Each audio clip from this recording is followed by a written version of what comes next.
आलम अरवाह से सफ़र शुरू हुआ, आलम दुनिया में आया, इंसान का इंतकाल हुआ, आलम दुनिया से आलम कब्र की तरफ गया, कब्र की ज़िंदगी की तरफ पहुंचा। फिर कब्र का जो जहान है उस जहान से अल्लाह हमें दोबारा उठाकर हमें हशर की ज़िंदगी नसीब फरमाएगा। तफसीर का मुताला कीजिए तो पता चलता है जिस जहान में हम ज़िंदगी बसर कर रहे हैं ये आरज़ी जहान है। जिस दुनिया की ज़िंदगी के लिए हम कोशिश कर रहे हैं ये आरज़ी ज़िंदगी है। जिस जहान के साथ हमने दिल लगाया है ये ख़त्म होने वाला जहान है। हमारा सफ़र हशर का सफ़र है। कहाँ से हम चले, रूह थी तो हम बोल ना सकते थे। अल्लाह ने फजल किया, करम किया, वजूद बख्श दिया। हाथ, पाँव, जुबान, कदम, आंखें, सर, वजूद बख्शाना, सोहना इंसान बनाया गंदे कतरे से। वहाँ से सफ़र शुरू करके अल्लाह ने हमें आगे दो जहान नसीब फरमाए। कब्र हशर की ज़िंदगी से हमें गुजारना है उस खुदा ने, ताकि पता चल जाए तुम ना थे और मैंने अपना फजल और करम करके मौत व हयात को तख्लीक करके तुम्हें आलम दुनिया में एक प्यारा वजूद बख्शा, और इसलिए बख्श दिया वजूद कि मैं देखूं तुम में से नेक अमाल करके कब्र की अच्छी ज़िंदगी कौन पा लेता है और हशर की अच्छी ज़िंदगी कौन पा लेता है। इरशादिया हदीयत होता है, फरमाया अल्लाज़ी, वो ज़ात ऐसी है, खलक़ल मौत वल हयात, जिसने मौत व हयात को तख्लीक कर दिया। मौत और हयात को तख्लीक करने का सबब आगे जिक्र किया। किस लिए अल्लाह ने मौत और हयात के सिलसिले को बनाया, ये सिलसिला रब ने क्यों बनाया। फरमाया अल्लाज़ी खलक़ल मौत वल हयात, अल्लाह ने मौत व हयात को तख्लीक करने का सबब आगे जिक्र किया।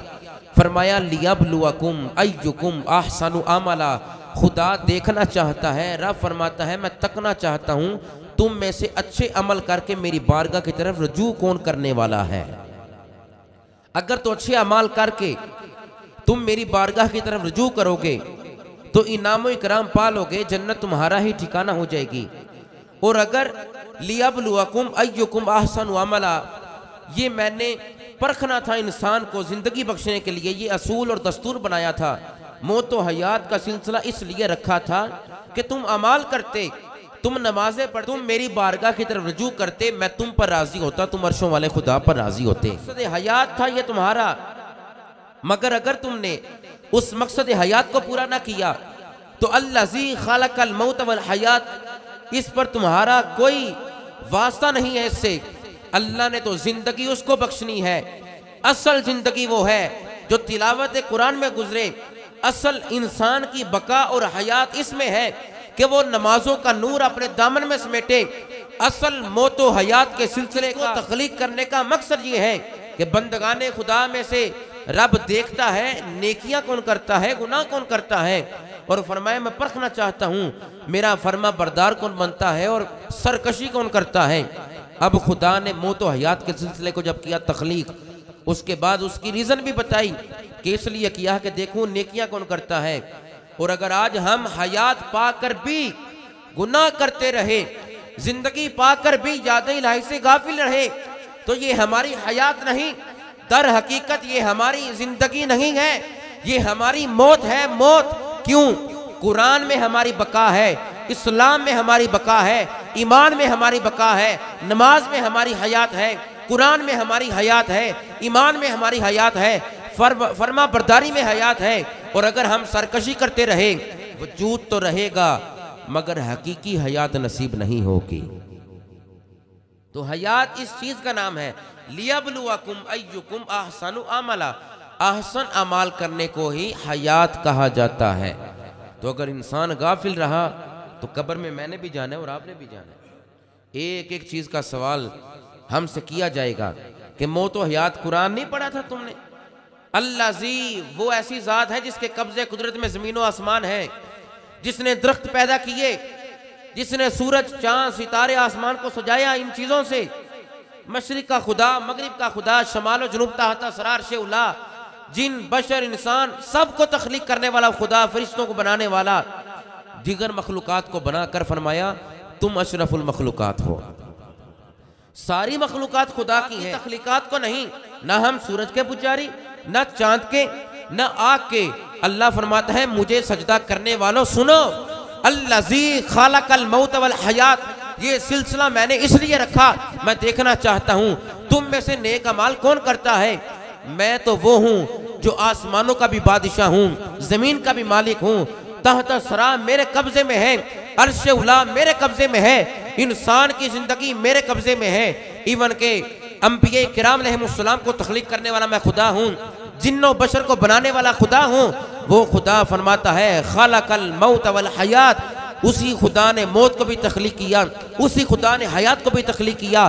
बारी ताला इंसान न समझ है, गलती कर बैठता है, किस लिए मौत और हयात को बनाया। फरमाया लियबलुवकुम अय्युकुम अहसनु अमला, मैंने जिन्नों को नहीं कहा, मैंने इंसानों से मुखातिब हुआ, मैंने अपने फरमा बरदार बंदों को कहा, मैंने उनको कहा जो हजूर के गुलाम थे, जो ये दावा करते थे हम खुदा के बंदे हैं, मुस्तफ़ा के उम्मती हैं, जो दावा ये करते थे हम खुदा के बंदे हैं, मुस्तफ़ा करीम अलैहिस्सलाम के उम्मती हैं। बताओ अगर ये दावा ही सिर्फ दावा रहा तो क्या हम खुदा को जवाब दे सकेंगे? वो जिसने जमीनों आसमान को बनाया, जिन्नों बशर को बनाया, इंसानों को बनाया, फिर हम सब को बना करना फरमाया सारी मखलूकात मेरी मगर तुम अशरफुल मखलूकात हो। हमें अशरफ भी बनाया, अफजल भी बनाया, अकरम भी बनाया, और फरमाया कुन तुम खैरा उम्मतिन उखरिजत लिन्नास, तुम ही बेहतरीन उम्मत हो। क्यों? तुम्हारी निस्बत मुस्तफ़ा की तरफ है, तुम्हारी निस्बत आका अलैहिस्सलाम की तरफ, तुम बेहतरीन उम्मत हो, तुम बेहतरीन उम्मत हो, तुम अशरफ उम्मत हो, तुम अफजल उम्मत हो। बारी ताला करना क्या है? फरमाया इंसान निस्यान से बना, गलती कर बैठता है, मेरा फरमान खुदा फरमाता है तुम सब के लिए ये है, तुम अशरफुल मखलूकात हो। सूरज को मैंने तख्लीक किया, चांद को मैंने तख्लीक किया, सितारों का खुदा मैं हूँ, मशरिक वालों का खुदा मैं हूँ, मगरिब वालों का, जिन्नों का, सबका खुदा, फरिश्तों का, किताबें नाजिल करने वाला मैं खुदा हूँ। मगर तुम्हें फरमाता हूँ लियबलुवकुम अय्युकुम अहसनु अमला, तुम्हारी मौत और हयात के सिलसिले को तख्लीक करने का मकसद हकीकी यही है कि तुम नेकियां करके मेरी बारगाह की तरफ रजू करो। अगर हम उसी नेकी से खाली रहे तो फिर हमारी हयात ये वजूद की हयात है, रूह की हयात नहीं है। दरअसल इंसान जिंदगी इसको समझता है और बज़ाहिर यही नजर आता है कि जिस्म में रूह है तो हम जिंदा, जिस्म से रूह निकल जाए तो हम मुर्दा। इसके दरमियान वाली भी एक कैफियत है, इसके दरमियानी कैफियत भी एक है। वो कैसी कैफियत है कि इंसान के जिस्म के अंदर रूह भी है मगर इंसान जिंदा नहीं है। बात करने वाला हूं, अगर आप सुभान अल्लाह कहें तो बात अर्ज कर रहा हूं, तवज्जो से समात कीजिए। हम समझते हैं, बज़ाहिर नजर आता है कि इंसान के जिस्म के अंदर रूह है, इंसान जिंदा, रूह नहीं है तो इंसान मुर्दा। दरमियानी कैफियत क्या है? आज मैं आपके सामने अर्ज करता हूं। अपनी हालत मैं देखता हूं, आप मुझसे अच्छे हैं, मुस्तहसन हैं, अल्लाह आपको अच्छी जिंदगी से सरफराज फरमाए। सुने, एक जिंदगी ऐसी है कि जिस्म के अंदर जान है मगर ईमान, इस्लाम, कुरान, नमाज का यकीन थोड़ा है, तो वो असल हयात नहीं है। वो वजूद तो है, इंसान उसे अपनी हयात तो समझ रहा है, चल फिर कर कारोबार कर रहा है, बच्चों के लिए रिज़्क़ कमाना इबादत है, मगर रूह की ग़ज़ा को वो पूरा नहीं कर रहा। वो समझता है मैं हयात हूं, मगर जिसके दामन में ईमान नहीं है, ईमान की कमजोरी है, वो दर हकीकत हयात नहीं। जिसके दामन में ईमान, इस्लाम, कुरान, नमाज, रमजान की कमजोरी है, वो दर हकीकत मुकम्मल तौर पर हयात नहीं है, वो उसे रूह का मर्ज लग चुका है। अल्लाह फरमाता है मैंने मौत और हयात के सिलसिले को तख्लीक इसीलिए किया है कि तुम नेकियां करो, मुझसे जन्नत हासिल करो। मैं तुम्हें जहन्नम में नहीं डालना चाहता। सुने, मौत ऐसी चीज है, मौत एक ऐसी चीज है, मौत खुद ऐलान करती है। रब फरमाता है मैं तुम्हारी नेकियां ज़ाया नहीं करूंगा, मगर मौत हमें पुकारती है, हमें ललकारती है। मौत कहती है सुनो, अनल मौत अल्लज़ी उफ़र्रिक़ु बैन ज़ौजी व ज़ौजा। मौत ऐलान करती है मैं वो मौत हूं जो बीवी को खामन से जुदा कर देती है। आज हम इस दुनिया में हैं, इस जहान में, इस कब्र, इस जिंदगी इस जमीन के ऊपर है। अल्लाह ने जिंदगी दी हुई है, ये जुबान बंद हो जाएगी। इस कब्र के, इस जमीन के अंदर कब्र बनेगी, हम इसके नीचे चले जाएंगे। आज ऊपर है, कल इसके अंदर होंगे। आज हमारी तज़ीम भी है, तकरीम भी है, कल कब्रिस्तान कोई हमारे ऊपर चलेगा। आज हम लोगों को सलाम करते हैं, जवाब मिलता है, फिर लोग हमें सलाम करेंगे, जवाब नहीं मिलेगा।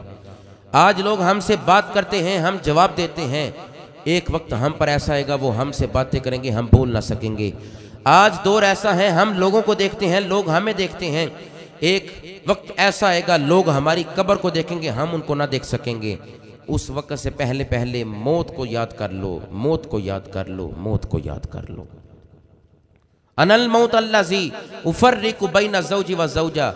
मैं वो मौत हूँ जो बीवी को खामन से जुदा करती हूँ, भाई को बहन से जुदा करती हूँ, माँ को बेटी से जुदा करती हूँ, बाप को बेटे से जुदा करती हूँ। मैं वो मौत हूँ जो भाइयों को भाइयों से जुदा करने वाली हूँ। मैं वो मौत हूँ जो दोस्त को दोस्त से जुदा करने वाली हूँ। और फरमाया सुनो, मैं वो मौत हूँ जो घरों को वीरान कर देती हूँ, कब्रिस्तानों को आबाद कर देती हूँ।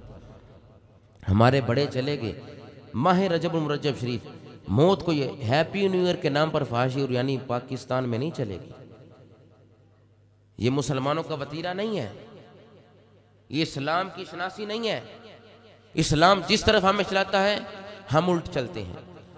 सूद का सिलसिला इनसे पूछिए, सूद का सिलसिला हमारा चल रहा है, कचहरी हो, बैंक हो, सारे सिलसिले हमारे सूद के चल रहे हैं। चीज 1 लाख की है, किस्तों पर हमें 1,55,000 की मिलती है, इसी तरह ही नहीं।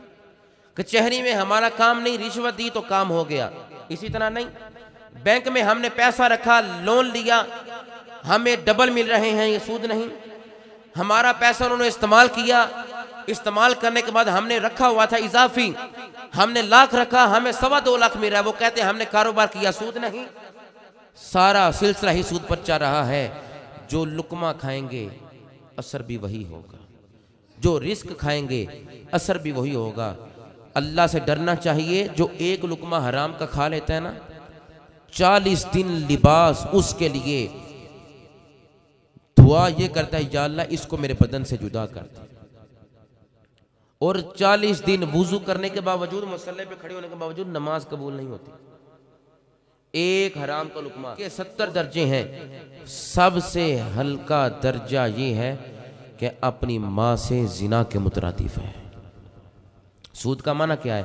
नाजायज मुनाफा। इसको ना शक्ल दे दी गई है प्रॉफिट की, कि हमें प्रॉफिट हुआ, कारोबार किया हमें प्रॉफिट हुआ। तो ये बात याद रखें, हमें सोशल बाइकाट करना होगा इस चीज़ का। सबसे हल्का दर्जा, हदीस बता रही है, मेरा कौल नहीं है, हल्का दर्जा ये है कि माँ के साथ जिना करने के मुतरादिफ है।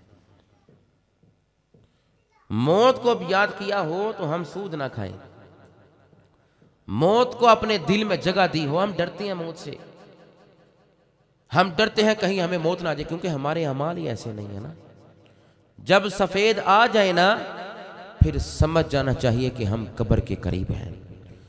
मौत ऐसी चीज है कि दुनिया का कोई भी शख्स, मुसलमान हो, काफिर हो, दहरिया हो, आग की पूजा करे, सूरज की पूजा करे, चांद को इलाह माने, बुतों की इबादत करे, कोई भी शख्स है, दहरिया है, काफिर है, मुसलमान है, कोई भी है, मुसलमान हो, नेक हो या बुरा हो, छोटा हो या बड़ा हो, बच्चा हो जवान हो, कोई भी है, दहरिया है, मुसलमान, कोई भी शख्स जो इस जहान में आया है ना, वो मौत को जुटला नहीं सकता।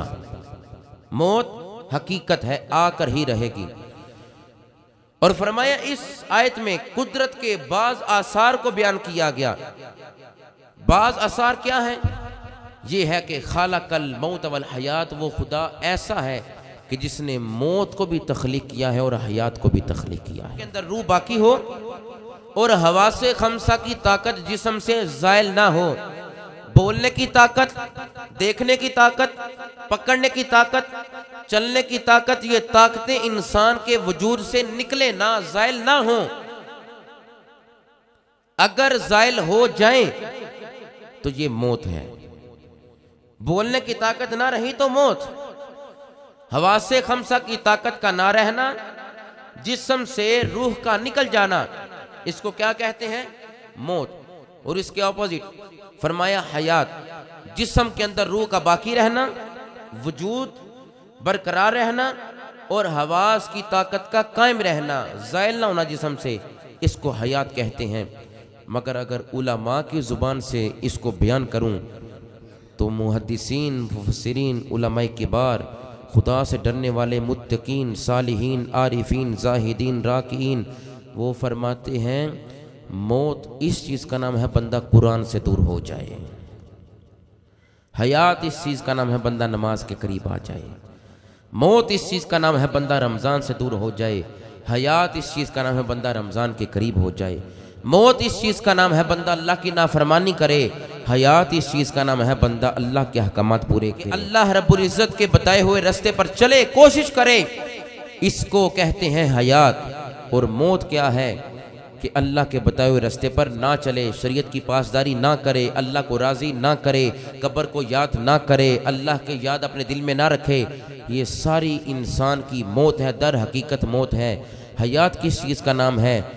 दिल में ज़िक्र खुदा की लगन हो और ज़ुबान पर ज़िक्र खुदा हो, अश्क बारी करे और ज़ुबान से कहे मौला तू माफ़ फरमा दे, इसी को हयात कहा जाता है। मगर हम इस कदर इन हालात में डूब चुके हैं, कुछ ये हुकूमत की नलायकियों की वजह से और कुछ रिज़्क के माहौल जो हैं वो फराहम हमें नहीं हो रहे अच्छे, इसकी वजह से हम मौत को उस कदर याद नहीं कर रहे। ये इंसान की फितरत है, अगर उसके पास रिस्क ना आए तो फिर वो परेशान होता है। अगर रिस्क ना आए बंदा फिर कुफर की तरफ भी जाता है, ये ठीक है, परेशानी अपनी जगह, मगर जो मौत को कसरत से याद करता है अल्लाह उस पर करम फरमाता है। ये है मौत और हयात। और इसको तख्लीक करने के बाद सबब अजीम फरमाया लियब्लुवकुम अय्युकुम अहसनु अमला, मैं देखना चाहता हूँ तुम में से नेक अमाल करके मेरी बारगाह की तरफ रुजू कौन करता है। बंदे का हर अमल शरीयत के मुताबिक और रिज़ाए इलाही के लिए होना चाहिए। अगर अमल शरीयत के मुताबिक है, रिज़ाए इलाही नहीं है, तो उस अमल को अल्लाह अपनी बारगाह में कबूल नहीं फरमाएगा। फिर जुमला सुनिए, बंदे का हर अमल शरीयत के मुताबिक और रिज़ाए इलाही के लिए होना चाहिए। अगर इंसान का अमल शरीयत के मुताबिक है, तवज्जो है, अगर इंसान का अमल शरीयत के मुताबिक है मगर रिज़ाए इलाही नहीं, तो वो अमल अल्लाह की बारगाह में मकबूल नहीं। सुनिए, अमल शरीयत के मुताबिक हो भी रिज़ाए इलाही ना हो, अमल काबिल कबूल नहीं। मिसाल देता हूँ, एग्जाम्पल, बंदा नमाज पढ़ रहा है तो दिल में ये ख्याल है लोग मुझे नमाजी कहें, अल्लाह की बारगाह में अमल कबूल नहीं है। वो शरीयत के मुताबिक अमल मगर कबूलियत के दर्जे को नहीं पहुंचेगा। क्यों? दिल से अल्लाह का ख्याल निकल कर दुनिया का ख्याल आ गया, लोगों का ख्याल आ गया, तो फरमाया अमल काबिल कबूल नहीं। अमल वही काबिल कबूल है जो शरीयत के मुताबिक भी है और रिज़ाए इलाही के लिए भी है। अगर बंदा सखी है, सखावत कर रहा है, लोगों को दिखाने के लिए है शरीयत के मुताबिक ज़कात देना, अगर वो कहे कि लोग मुझे सखी कहेंगे, लोग मुझे कहेंगे ये बड़े खुले हाथ वाला है, तो ये रिज़ाए इलाही के मुताबिक नहीं है अमल शरीयत के मुताबिक। सुनो, किस अमल का फ़ायदा होगा, कैसे अमल करने चाहिए? वो अमल करना चाहिए जो शरीयत के मुताबिक भी हो और जिसमें रिज़ाए इलाही भी शामिल हाल हो। ऐसे अमाल करने वाले को अल्लाह अपना महबूब बना लेता है। और फरमाए यही अमाल करने का हुक्म दिया मैंने तुम्हें, लियब्लुवकुम, मैं आजमा रहा हूँ, परखना चाहता हूँ, देखना चाहता हूँ। लियब्लुवकुम अय्युकुम अहसनु अमला, मैं देखना चाहता हूँ तुम में से नेक अमाल कौन करता है। सुने, इमाम हसन बसरी फरमाते हैं कि नबी अलैहिस्सलाम ने अपने असहाब से फरमाया, नबी अलैहिस्सलाम ने सहाबा को मुखातिब करके फरमाया, सहाबा जन्नती बनना है तुमने? सहाबा जन्नत की तलब है, अर्ज की माज़ाक के नैना वाले, हाँ जन्नत की तलब है। फरमाया फिर तीन काम जरूर करना। हमें ये दरस दिया जा रहा है, नबी अलैहिस्सलाम की हदीस से हमें दरस मिल रहा है, तो अमल जो करेगा वो जन्नत को पा लेगा। हुजूर का फरमान है। फरमाया सहाबा जो 3 काम कर लेगा अल्लाह उसको जन्नत में दाखिला दे देगा। अर्ज किया आका वो कौन से? फरमाया अपनी जो उम्मीद है उसको मुख्तसर कर लो, अल्लाह जन्नत दे देगा। दूसरा फरमाया मौत को ज्यादा कसरत से याद करो, अल्लाह जन्नत अता फरमा देगा। और फरमाया सुनो, खौफे खुदा दिल में रखो, अल्लाह तुम्हें जन्नत अता फरमा देगा। और क्या बात है, कंजुल माल की हदीस है, नबी अलैहिस्सलाम ने फरमाया फिर ऐसे लोग भी हैं 4 किस्म के जो जन्नत जा ही नहीं सकते। अल्लाह अकबर कबीरा, जो जन्नत जा ही नहीं सकते। अमाल भी वो कर रहे होते हैं, अल्लाह हमें बचाए, करम फरमाए हम पर, हमें जन्नत का हकदार बनाए। अमाल वो कर रहे होते हैं, तवज्जो से समात कीजिएगा। कंजुल माल शरीफ की हदीस है, नबी अलैहिस्सलाम ने फरमाया ये तो ऐसी है, हसरत को मुख्तसर करना, मौत को याद करना और खौफ खुदा दिल में रखना। ये 3 काम ऐसे हैं कि बंदा फ़राइज़ पर अमल करने के बाद ये करता रहे तो फिर अल्लाह उस बंदे को जन्नत का हकदार बना देगा। मगर कुछ ऐसे भी हैं जो जन्नत में नहीं जाएंगे। अर्ज की आका वो कौन से हैं? फरमाया सबसे पहले सूद खाने वाला, सूदी बंदा, नाजायज़ मुनाफा खाने वाला, इसको प्रॉफिट का नाम दिया गया, नाजायज़ प्रॉफिट। सूद खाने वाला बंदा, सूदी बंदा कभी जन्नत में नहीं जाएगा। दूसरा फरमाया यतीम का माल खाने वाला कभी जन्नत में नहीं जाएगा। तीसरा फरमाया शराब का आदि, शराबी बंदा कभी जन्नत में नहीं जाएगा। चौथा फरमाया, कई यहाँ वालिदैन बैठे हैं, फरमाया माँ बाप का दिल दुखाने वाला, माँ बाप को नाराज़ करने वाला, माँ बाप की फर्मा बरदारी ना करने वाला कभी जन्नत नहीं जा सकता। हम अमाल करते हैं, पता नहीं वो कबूल फरमाए कि ना फरमाए। इमाम हसन बसरी रज़ियल्लाहु ताला अन्हु, आपके पास चंद अफराद अपने सवालात को लेकर हाजिर हुए। आकर कहता है, एक शख्स आया, जिस तरह लोग हमसे सवाल करते हैं, इमाम हसन बसरी वो हैं जो मौला अली मुर्तज़ा के शागिर्द थे, जो बाबे मदीनातुल इल्म से पढ़े हुए थे। इमाम हसन बसरी ताबी हैं जिन्होंने मौला अली की ज़ियारत की, सहाबा की ज़ियारत की। ताबी वो होता है जिसने सहाबी की ज़ियारत की हो। और सिर्फ ज़ियारत नहीं इन्होंने की, इन्होंने मौला अली से मुस्तफ़ा के फरामीन भी सुने हुए हैं। आपके पास एक शख्स आया, कहता है हुजूर मेरे पास रिस्क नहीं है। आपने फरमाया बैठ जा। दूसरा आया, कहने लगा हुजूर मेरा एक बाग है मगर वो बाग खुश्क हो चुका है। आपने फरमाया बैठ जा। तीसरा आया, कहने लगा हुजूर मैं नमाज पढ़ता हूँ, बड़ी ही दुआएं करता हूँ, तहज्जुद के वक्त उठकर भी मेरी दुआ दर्जे कबूलियत को नहीं पहुँच रही। आपने फरमाया बैठ जा। चौथा आया, कहने लगा हुजूर मेरी शादी हो चुकी है, कई साल से औलाद की तड़प में हूँ, औलाद नहीं हो रही, ये वजीफ़ा संभाल कर ले जाइए। एक आया, कहने लगा रिस्क नहीं है। दूसरा आया, कहने लगा मेरा बाग खुशक हो गया। तीसरा आया, कहने लगा दुआ कबूल नहीं हो रही। चौथा आका कहने लगा औलाद नहीं हो रही। आपने चारों को अपने करीब बुलाया, कुरान की आयत पढ़ी, फरमाने लगे या अय्युहल्लज़ीना आमनू तूबू इलल्लाहि तौबतन नसूहा, या अय्युहल्लज़ीना आमनू ए ईमान वालो, तूबू इलल्लाहि तौबतन नसूहा, अल्लाह की बारगाह की तरफ पक्की और सच्ची तौबा करो। फरमाने लगे तौबा कर, रिस्क मिल जाएगा। फरमाया तौबा कर, बाग हरा भरा हो जाएगा। फरमाया तौबा कर, दुआ कबूल हो जाएगी। ए अशखास सुनो, तू भी तौबा कर, तू भी तौबा कर, तू भी तौबा कर। जिसके पास औलाद नहीं थी उसको मुखातिब किया। चौथे बंदे को मुखातिब करके फरमाया ए बंदे तू भी तौबा कर। वो जब उठ कर गए, आपके तलामजा शागिर्द मुरीदीन मुहिब्बीन आपसे प्यार करने वाले आपके करीब हुए। अर्ज करते हैं हुजूर या हजरत, ए इमाम, ए लजपाल, आप इरशाद फरमाएं कि उसका मसला और था, फलां का मसला और था, फर्द वाहिद का अलहदा अलहदा मसला था। एक शख्स है उसका अलहदा मसला, दूसरे का अलहदा, तीसरे का अलहदा, चौथे का अलहदा है। आपने 4 मसाइल सुने हैं, हल एक ही बता दिया है। जिसके पास औलाद नहीं उससे भी यही फरमा रहे हैं तौबा कर लो। जिसका बाग खुशक हो गया है, जिसके पास रिज्क नहीं है, जिसकी दुआ नहीं कबूल हो रही, चारों के मसाइल अलहदा है हुजूर, आपने अलहदा अलहदा मसला नहीं फरमाया। इमाम हसन बसरी का जुमला सुनिए, अल्लज़ी खलक़ल मौत वल हयात लियब्लुवकुम अय्युकुम अहसनु अमला। इमाम हसन बसरी फरमाने लगे, सुनो, अल्लाह ने कुरान में फैसला फरमा लिया, जो मुझसे डर जाएगा, मौत को याद कर लेगा, खौफे खुदा दिल में रखेगा, तौबा करता रहेगा, मैं इस जहान की खुशियां भी अता फरमा दूंगा, मैं उस बंदे को अगले जहान की खुशियां भी अता फरमा दूंगा।